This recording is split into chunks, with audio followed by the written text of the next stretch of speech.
삭개오라는 사람이 있었습니다. 세리장이었습니다.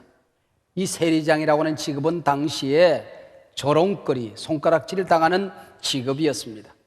자신은 신실하게 살려고 애를 쓰지만은 그 신실이 이해되지를 않았습니다. 마침 그 마을에 메시아로 불려지는 예수님이 지나간다는 소문이 들렸습니다. 이분을 만나면은 내 진심을 알아주실까? 그래서 예수님을 만나기 위하여 달려나갔지만은 사람들이 너무 많아서, 그리고 자신은 키가 너무 작아서 예수님을 만날 수가 없었습니다. 앞으로 달려가 보았더니 마침 동구 밖에 돌무화과 나무 한 그루가 크게 서 있었습니다. 주님의 얼굴이라도 비워야 되겠다 생각하고 돌무화과 나무 위에 올라가서 앉아 있는데 마침 거기를 지나가던 예수님께서 발걸음을 멈추셨습니다. 삭개오야, 속히 내려오라. 오늘 내가 너의 집에 유하여 하겠다. 이 한마디로 삭개오의 모든 상처가 물녹듯이 녹아졌습니다. 그의 삶이, 인생이 새로워졌습니다. 여러분, 이 따뜻한 하나님의 음성, 여러분의 이름을 불러주는 주님의 목소리를 들어보신 적이 있으십니까? 하나님의 음성이 어디서 들려왔습니까? 오늘 본문에 보면은 내 뒤에서 말소리가 내 귀에 들려. 내 뒤에서. 왜 하나님의 음성이 뒤에서 들렸을까요? 하나님이 찾아오셨으면 앞에서 두 팔 벌려 얘야 어서 오너라, 내가 너를 지킨다 이러고 주님이 나타나 주시면 오죽이나 좋겠습니까? 근데 지금 유다가 하나님을 등지고 앉아있는 그림이 그려지십니까? 하나님은 유다를 부르는데 하나님을 등지고 도망가는 그림이 그려지십니까? 앞에서 부르는 소리는 유혹의 소리였습니다. 앞에서 부르는 소리는 애굽의 소리였습니다. 앞에서 부르는 소리는 세상의 소리였습니다. 나의 등 뒤에서 부르는 하나님의 소리가 들려져야 합니다. 일찍이 도스토옙스키는 말했습니다. 인간이 하나님을 등지면 모든 선을 등지게 된다. 인간이 하나님을 등지면 모든 선을, 모든 축복을 등지게 된다는 것입니다. 하나님을 등지고 살면 하나님 나를 위해서 계획해 놓으신 아름다운 축복들이 있습니다. 하나님의 놀라운 계획이 있습니다. 그 모든 것들을 등지게 되는 것입니다. 인간이 하나님을 등지면 비전을 등지게 되는 것입니다. 나를 이 땅에 보내주신 하나님의 선한 계획이 있습니다. 비전이 있습니다. 꿈이 있습니다. 하나님을 등지는 순간 세상의 욕망만 이글거리지 비전이 사라지게 되는 것입니다. 하나님을 등지면 진리를 등지게 되는 것입니다. 바른 길을 잃어버리게 되는 것입니다. 엉뚱한 길로 가게 되는 것입니다. 세상이 힘들다고요? 망하게 생겼다고요? 모든 사람들이 쓰러지고 넘어진다고요? 꿈이 없어졌다고요? 하나님을 등지는 순간 희망을 등지게 되는 것입니다. 그러나 하나님께로 돌아가면 이 모든 것들이 나를 찾아오게 되는 것입니다. 하나님을 등지게 하는 것을 오늘 본문은 죄라고 얘기합니다. 죄는 담입니다. 하나님과 나 사이에 담으로 가로막아 버립니다. 내가 기도해도 하나님 앞에 달려나가도 내 기도가 하나님 앞으로 상달되지 않습니다. 올라가다 가로막히고 마는 것입니다. 하나님의 임재가 느껴지지 않습니다. 하나님이 축복을 내게 내려주시는데 담에 가로막혀버리고 마는 것입니다. 사람과 사람 사이에 담이 쌓여져서 만남이 이루어지지 않습니다. 부부간에 담이 쌓여집니다. 부모 자식 간에, 교우들 간에 담이 가로막혀 있어서 소통이 되지 않습니다. 위정자들과 정치인 사이에 담이 막혀버리는 것, 불통이 되는 것입니다. 하나님이 나를 위해서 계획하신 아름다운 선한 계획들과 담이 쌓여지게 되는 것입니다. 여러분들이 누군가를 등지고 살아간다고 한다면 반드시 그 가운데 두 개가 끼어있기 때문입니다. 하나는 죄의 문제요, 다른 하나는 상처의 문제입니다. 부부가 서로들 등지고 산다면, 마땅히 사랑해야 될 사람이 등지고 산다면, 부모 자식 간의 형제와 형제 사이에, 교우와 교우 사이에 등지고 살아가는 사람이 있다고 한다면 가만히 생각해 보십시오. 반드시 거기에 죄가 끼어 있을 것입니다. 용서하지 못하는 마음, 미워하는 마음, 차라리 사라지고 죽었으면 좋겠다는 살인의 죄가 그 속에 있는 것입니다. 서로 자신이 상처받았다고 합니다. 상처가 그 속에 끼어져 있습니다. 그러면은 등지고 살아가게 되는 것이죠. 죄는 독소입니다. 옛날에 중국에 비소라는 독소가 있었습니다. 음식에 자꾸 타서 먹이면 금방 죽지는 않지만은 시들시들 앓다가 죽게끔 되는 것입니다. 죄가 우리 삶 속에 녹아 들어가기 시작하면 똑같이 예배를 드리는데 예배에 기쁨이 없습니다. 하나님의 임재가 느껴지지 않습니다. 기도가 사라지게 되는 것입니다. 기도의 능력이 사라지게 되는 것입니다. 여러분들, 월급이 늘어났는데도 기쁨이 없습니다. 행복하지 않습니다. 하나님의 축복이 사라지게 되는 것입니다.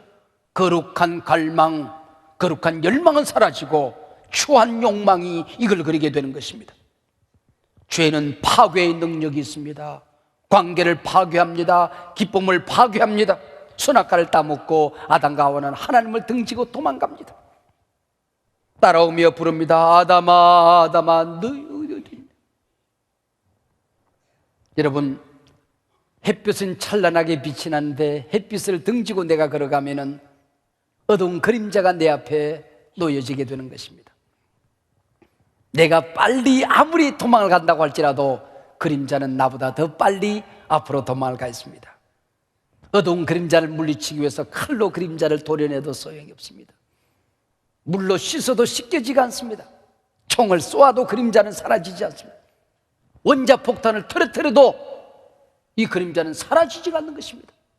인생의 어두운 그림자, 실패의 그림자, 근심의 먹구름, 절망, 좌절, 추한 욕망들, 죄악, 이 그림자들이 내 앞에 언제나 놓여있게 되는 것입니다.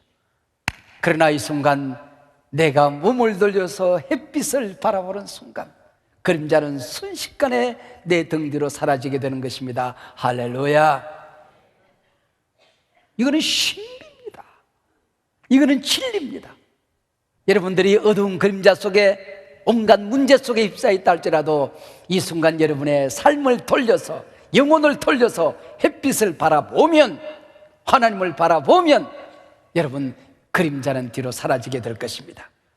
돌아서기만 하면 그곳은 빛과 사랑이 언제나 넘치옵니다.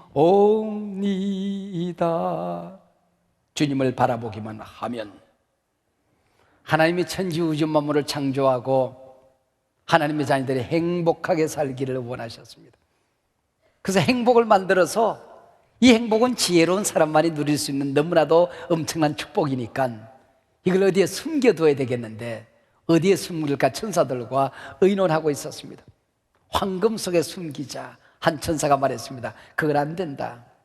그러면 어리석은 인간들이 황금과 물질 속에 행복이 있는 줄 알고 그것만 따라다니게 될 것이다. 높은 산 속에 행복을 숨겨두면 어떻겠습니까? 그것도 안 된다. 그거는 힘센 자만이 차지하게 될 것이니까 행복은 힘센 자가 얻을 수 있는 게 아니다. 그럼 바닷속에 숨깁시다. 권세 있는 자들은 온 백성을 풀어서라도 바닷속에는 행복을 찾아내고야 말 것이다. 권세를 가진 자가, 세상을 가진 자가 행복을 가지는 것은 아니다. 그래서 행복을 결국은 사람의 마음속에 숨겨두었다는 것입니다. 각자의 마음속에 행복이 숨겨져 있다는 것이죠. 여러분, 나의 등 뒤에서 들려오는, 내 마음속에서 들려오는, 내 양심 속에서 들려오는, 기도하다가 들려오는 세미한 소리, 이걸 들을 줄 알아야 됩니다. 말씀 속에서 들려오는 하나님의 음성을 들을 줄 알아야 됩니다. 내 영혼의 소리를 들을 줄 알아야 한다는 것입니다. 나의 등 뒤에서 어떤 음성이 들려옵니까? 뇌 뒤에서 말소리가 뇌 귀에 들려 이르기를, 이것이 바른 길이니 너희는 이 길로 가라. 등 뒤에서 들려온 소리입니다. 옛 번역에 보면 이 길이 정론이 그랬습니다. 여기가 바른 길이니 너는 이리로 오라는 것입니다. 여러분, 도망가는 자 뒤따라와 누군가 외친다면 주로 어떤 소리가 들립니까? 여러분, 한 사람이 앞에서 도망을 갑니다. 누군가 뒤따라가면 소리를 지릅니다. 그러면 뭐라고 되게 소리가 들릴까요? 개 섞어라. 너 잡히게만 하면 죽는다. 거기 서지 못해? 여러분, 심판의 소리가 들리는 겁니다. 그러나 나의 등 뒤에서 들려오는 하나님의 음성은, 얘야 이리 오너라. 거기 가면 너 죽어. 그러면 너 망해. 너 상처받아. 얘야, 나와 함께 살자. 두려워하지 말아라. 내가 너를 이미 용서했다. 내가 너를 사랑한다. 그 음성은 부드럽고 부드러운 소리입니다. 예수가 우리를 부르는 소리, 그 음성 부드러워. 주님의 음성은 언제나 부드러운 소리입니다. 내 이놈이 아니라 얘야. 죄짓고 도망갈 때도 잡히면 너 죽어가 아니라 안타까이 얘야. 안 돼, 이리 와. 내가 도와줄게. 내가 새 힘을 줄게. 여러분, 지난번 섬기던 교회를 떠나서 남의 유치원을 빌려서 한소망교회를 개척을 시작했습니다. 1개월이 지나고 2개월, 6개월쯤 지났을 때에 능곡이란 마을에 조그만한 지하실 한 켠을 얻었습니다. 제가 섬기던 충신교회 목사님께 인사를 드려 갔더니 교육관에서 쓰던 의자를 낡아서 이제 밖으로 버렸어요. 그리고 새 의자를 들여다 놓았어요. 제가 목사님께 저 화단에 쌓아놓은 저 의자 제가 가져가면 안 되겠습니까? 왜 그러냐고. 제가 예배당 한 켤 얻었는데 의자를 살 돈이 없습니다. 가져가서 쓰라고. 그래서 트럭을 한 대 내주어서 제가 그것을 싣고 왔습니다. 그러니 그 긴 의자가 지하실 예배당에 내려가기를 합니까? 톱질을 하기 시작을 합니다.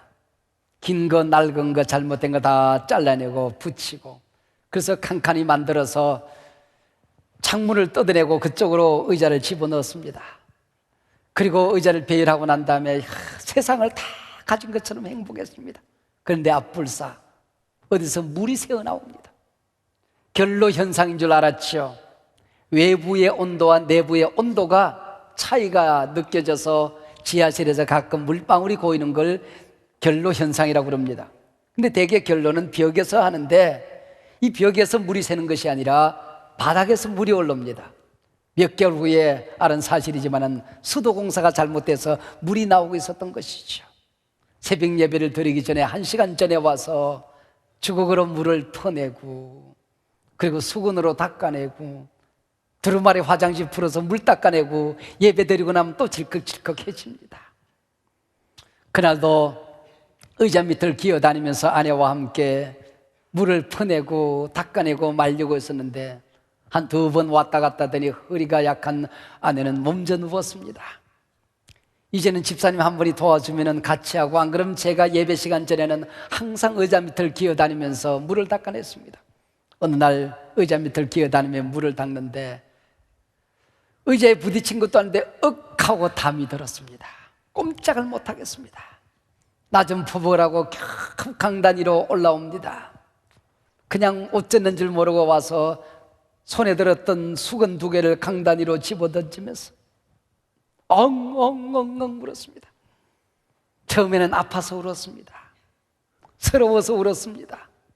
어쩌라고요, 어떻게 예배를 드리라고요? 전도는 어떻게 하라고요? 어느 세월에 부흥되라고요? 교인들이 와서 예배 드리는데 어떡하라고요? 어쩌라고요? 하나님 앞에 넋두리를 하기 시작했습니다. 그때 조용한 하나님의 음성이 들려왔습니다. 얘야, 물 새는 거 힘드냐? 얘 힘들어요. 예배당에 젖는 것 아프냐? 얘 아파요. 너 목사지? 얘 목사예요. 근데 교인의 눈에 눈물샘이 터져서 물 흐르는 거 본 적 있느냐? 교인들의 가슴이 찢겨져서 물 흐르는 소리 들은 적 있느냐? 한국교회 신음소리 들은 적 있느냐? 종아, 너는 앞으로 교인들을 치료하는 사역자가 되어야 한다. 앞으로 교인들이 세상 살기가 힘들어졌는데 교인들의 눈물이 터지고 가슴이 찢겨지는 거 위로하고 치료하는 설교자가 되어야 된다. 한국교회 상처를 싸매는 치료자가 되어야 된다. 한국교회 치료하거라. 그랬군요. 그때부터 저는 예언적인 설교를 하던 설교를 접었습니다. 그때 내 나이 40이었습니다. 내 나이 20의 설교자가 되어서 20년 동안 비판적인, 세상을 비난하는 한국교회를 꾸짖는 예언적인 설교를 주로 했습니다. 그리고 그때부터 지난 20년 동안 저는 제사장적인 설교가 되었습니다. 사람들을 위로하는, 힘을 주는, 꿈을 주는, 용기를 주는, 한국교회 미래의 희망을 선포하는 긍정적인 예언을 하는 제사장적인 설교가가 되었던 것입니다. 여러분, 이 하나님의 음성 한 번만 들으면, 하나님이 찾아오시는 거 한 번만 만져주심을 경험하면 내 인생에 코페르니쿠스의 구서적인 변화가 일어납니다. 할렐루야. 아픈 것은 치유되어집니다. 헝클어진 것 풀어집니다. 닫힌 문은 열려집니다. 안 되는 일이 됩니다. 창조적인 아이디어가 번쩍번쩍 떠오를 것입니다. 무거운 짐이 굴러떨어지게 될 것입니다. 암이 굴러떨어지게 될 것입니다. 인생의 문이 열려지게 될 것입니다. 이 하나님의 음성을 들어야 됩니다. 오라는 음성을 들어야 됩니다. 성경에는 오라는 소리로 가득합니다. 오라 오라 오라, 우리가 서로 변론하자. 너희 죄가 주홍 같을지라도 눈과 같이 휘어질 것이요, 너희 죄가 진홍같이 붉을지라도 양털처럼 휘어지리라. 오늘 본문 이사야서 1장에 나오는 얘기입니다. 오라, 우리가 여호와께로 돌아가자. 여호와께서 우리를 찢으셨으나 도로 낫게 하실 것이다. 우리를 치셨으나 싸매어 주실 것이다. 오라, 수고하고 무거운 짐진 자들아 다 오라. 내가 너희를 편히 쉬게 하리라. 세상은 짐진 자 싫어합니다. 약한 자 싫어합니다. 병든 자 싫어합니다. 문제 있는 사람 싫어합니다. 회피합니다. 그러나 하나님 말씀하십니다. 오라, 내가 고쳐주마, 내가 싸매주마, 내가 대신 맡아주마, 새롭게 주마. 오라 오라 말씀하십니다. 내가 가진 배는 작고 파도는 거칠고 우리가 가진 자원은 너무나도 약하고 해야 할 일은 많고 사명의 땅은 넓기만 하고, 그때마다 안타까이 기도하면 하나님이 주셨던 찬송이 있습니다. 그 찬송은 나의 등 뒤에서 들려오는 찬송이었습니다. 나의 등 뒤에서 나를 도우시는 주, 나의 인생 길에서 지치고 곤하여 매일처럼 주저앉고 싶을 때 나를 밀어주시네. 일어나 걸어라, 내가 새 힘을 주리니. 영모야 너 걸어라, 내 너를 도우리. 나의 등 뒤에서 나를 도우시는 주, 평안히 길을 갈 땐 보이지 않아도 당신이 지치고 고나여 넘어질 때면 다가와 손 내미시네. 얘야 일어나라, 내가 새 힘을 주리니. 얘야 너 걸어라, 내 너를 도우리. 나의 등 뒤에서 나를 도우시는 주, 아무도 도와주는 사람 없어서 외로워서 울다가 때때로 뒤돌아보면 주님은 날 떠나시지 않고 여전히 계신 주, 잔잔한 미소로 바라보시며 나를 재촉하시네. 영모야 일어나라, 내가 새 힘을 주리니. 얘야 너 걸어라, 내가 너와 함께하느니라, 너를 도우리라. 나의 등 뒤에서 나를 바라보시는 그분 한 번도 나를 떠난 적이 없으십니다. 눈길을 떼신 적도 없으십니다. 여러분의 손을 놓으신 적도 없으십니다. 여러분이 의롭게 살 때에, 바른 길을 걸어갈 때에 기뻐하며 여러분을 바라보십니다. 여러분이 하나님이 기뻐하시는 길을, 삶을, 말을 하며 살아갈 때에 하나님 가슴 아파하며 여러분을 부르십니다. 얘야 이리 오너라, 나와 함께 살자. 나의 등 뒤에서 나를 돕는 그분의 손길은 야단스럽지 않지만 언제나 능력이 많으셨습니다. 모자람이 없으셨습니다.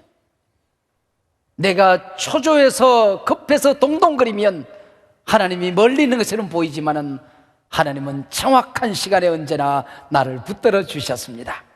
여러분을 찾아오실 것입니다. 오늘 이 시간에 고백하십시다. 우리 하나님 안에 다 있습니다. 하나님 한 분이면 족합니다.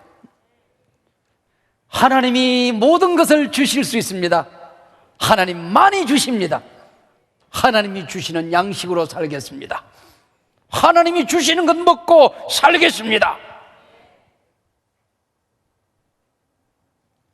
23절에 보면은 네가 하나님 앞에 돌아오기만 하면, 하나님과 더불어 살기로 결단하면, 하나님이 주는 양식을 먹고 살기로 결심하면, 네가 땅에 뿌린 종자에 주께서 비를 주사 땅이 먹을 것을 내며 곡식이 풍성하고 기름지게 하실 것이며 그날에 내 가축이 광활한 목장에서 먹을 것이요. 안 되던 일이 된다는 겁니다. 믿으시기 바랍니다. 하나님이 도와주십니다. 하늘도 땅도 하나님의 것입니다. 하나님이 붙들어 주시면 여러분은 능력 있는 사람이 되는 것입니다.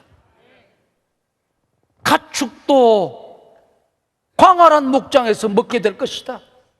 너만 잘 되는 것이 아니라 내 자식도 바른 길로 가게 되고 형통하게 될 것이다. 네가 섬기는 교회도 일터도 직장도 형통하게 될 것이다. 때문에 한국 교회가 위기를 맞이했다면 우리 교회가 잘못해서 그렇습니다. 교회에 어려움이 있다고 한다면 내가 잘못 살아서 그렇습니다. 오늘 마지막 26절입니다.